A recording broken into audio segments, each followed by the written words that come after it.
Rhythm is a dancer indeed. I'm definitely not much of a dancer myself. I'm actually, in fact, a terrible dancer for anyone who wanted to know that.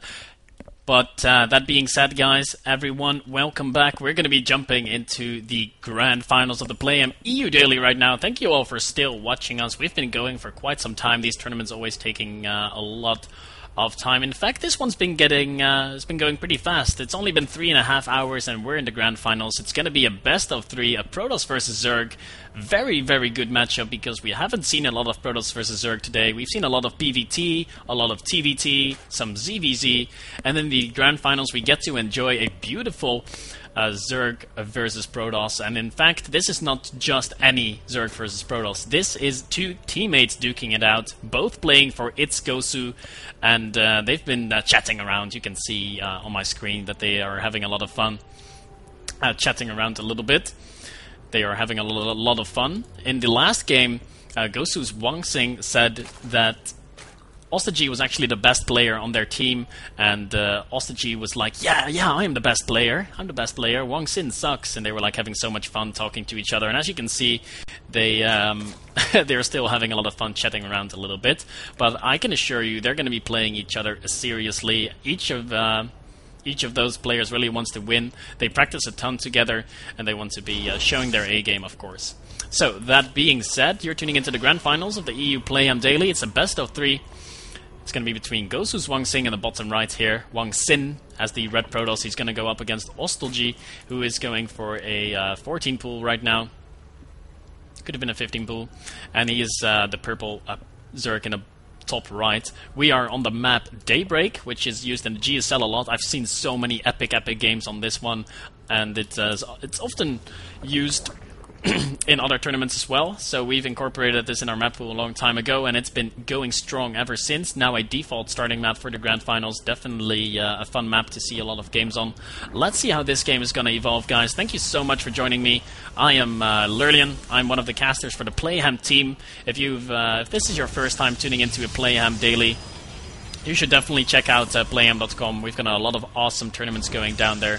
I'm not going to go through the entire talk again about what things Playhem does, but if you want to help out and support these tournaments, go ahead and check out Playhem.com and maybe play in a few of these dailies yourself. If you want to go ahead and support me, you can follow me on Twitter, and you can leave some feedback in the feedback thread if you want to. If you think I'm doing a good job, you can leave a reaction there, and that will be noticed by the guys at Playhem, and they'll be like, "Ooh, Lyrlian is doing a good job. We should let him cast even more." And I love to cast more. I love to cast a lot of stuff. Now, all those introductions being said, looks like HwangSin and ostojiy are now getting serious too. They're saying bye to each other. Looks like they're going to be focusing on their game right now.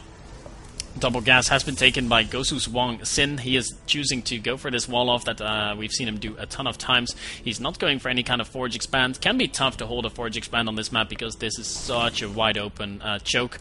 So no hating on HwangSin at all for going for this kind of a 1-gate expand. Maybe even a 3-gate expand. We'll have to see. ostojiy saying that the Zealot is really fat. Was blocking this choke. Indeed he was. Too much kimchi. I believe that's some Korean food. I've actually never had the pleasure of eating kimchi myself. I would love to, though. Sounds good. And HwangSin is confirming that kimchi is bigger than all the food we know. I wish I could eat it sometime. I've never ever heard of Korean restaurants in the Netherlands. I'm sure there's Korean restaurants in the Netherlands. I've just never seen one. Okay, back in ostojiy's base, he's getting speed. He is getting some gas. He just got 100 gas. It's not going to be mining, so no super early layers or any shenanigans are going on. Our two players are still happily chatting. Someone in chat saying, I love casting, but I don't love casting 6-hour dailies. Well, in fact, I wouldn't mind casting a 6-hour daily at all, but the fact it was solo, that really made it a lot harder. Oops! HwangSin throwing out a force field on the ramp. That might be a little bit of lag that played up there. Solo casting a 6-hour daily is definitely pretty tiresome, I can tell you that much. I'm very happy that this daily is only lasting for about 4 hours, so we can play a lot of fan games after.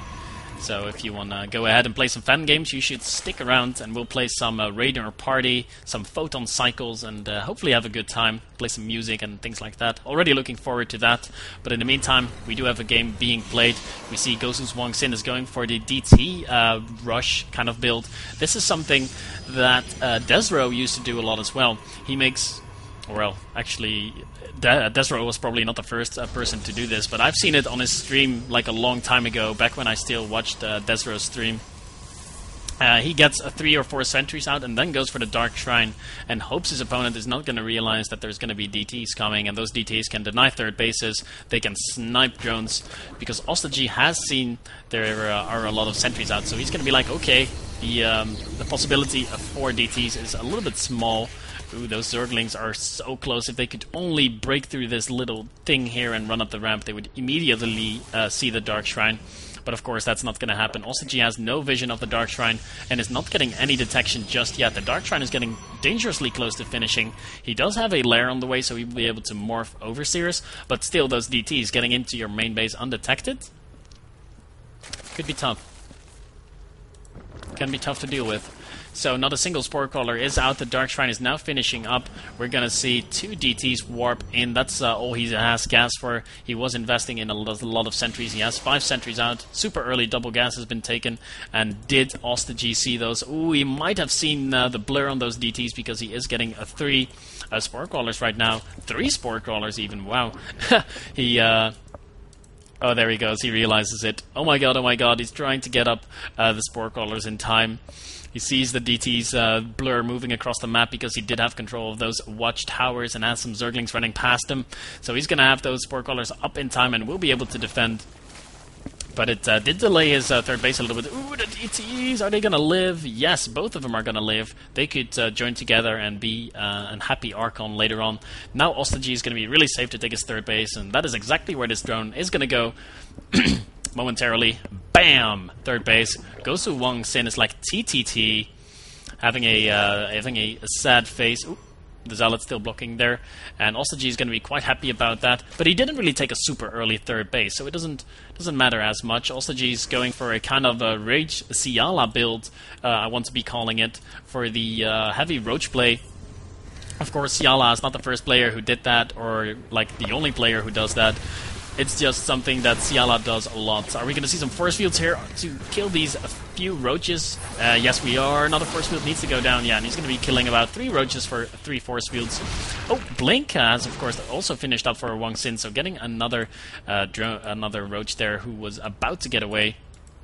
Third base is about to finish up for ostojiy. He continues to make roaches, and let's see if he plays it better than Rage Ciala did yesterday. Roaches, super good in the mid-game, super good from like the 10-minute mark to the 15-minute mark, but after that, when the Protoss starts to get out those AoE units, starts to get out like 4 Immortals and 3 Colossi, that's when you want to start to move away from these roaches, and that is something that Rage Ciala didn't do as well yesterday. Let's see if ostojiy is on top of his game and can do so. Oh, those roaches are going to catch all these sentries in transit. Oh, this is not good for HwangSin. He's losing so many of his units, trying to throw down the force fields. The Starfish are cut off. This is a really lucky blow here for ostojiy, and HwangSin is like triple dot, or actually the double dot.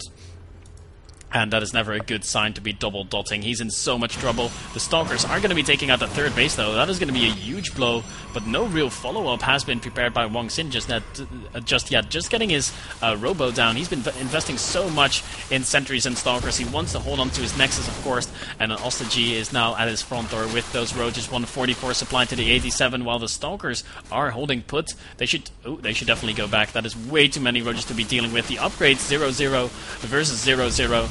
And I think ostojiy, with those sentries being caught in the middle of the map, is going to be in a really good position. No force fields remain, and we're going to see ostojiy take the first game here off GoSu HwangSin with a little bit of luck.